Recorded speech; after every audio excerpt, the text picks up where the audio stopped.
Hello po, good day po sa inyong lahat at sana'y nasa mabuti kayong kalagayan at patnubayan po ng ating buong may kapal ang bawat isa sa atin.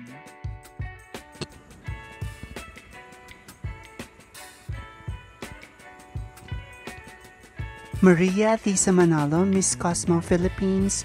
Wow, during the behind-the-scene moments of her swimwear photoshoot in Vietnam, set against stunning beach views, Athisa's exuded confidence and elegance, flaunting her flawless figure in a chic swimsuit.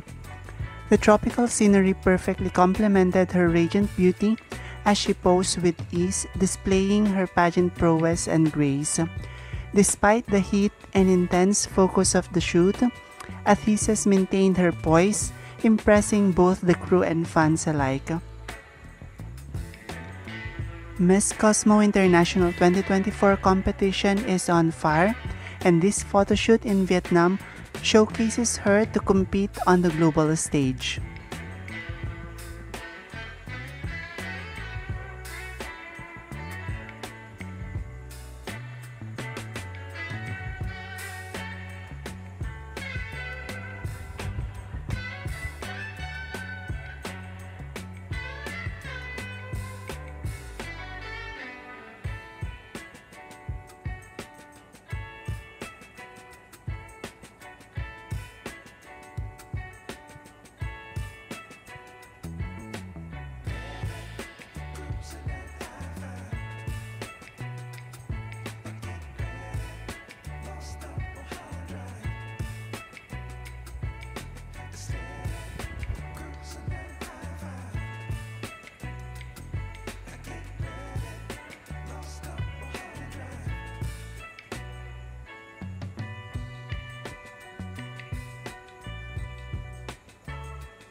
Maraming salamat sa inyong walang sawang suporta. Hinihiling ko ang inyong tulong sa pag-like, pag-komento at pagbahagi ng aking munting channel. Pagpalain kayo ng may kapal sa inyong kabutihan at pagmamalasakit. Bye-bye!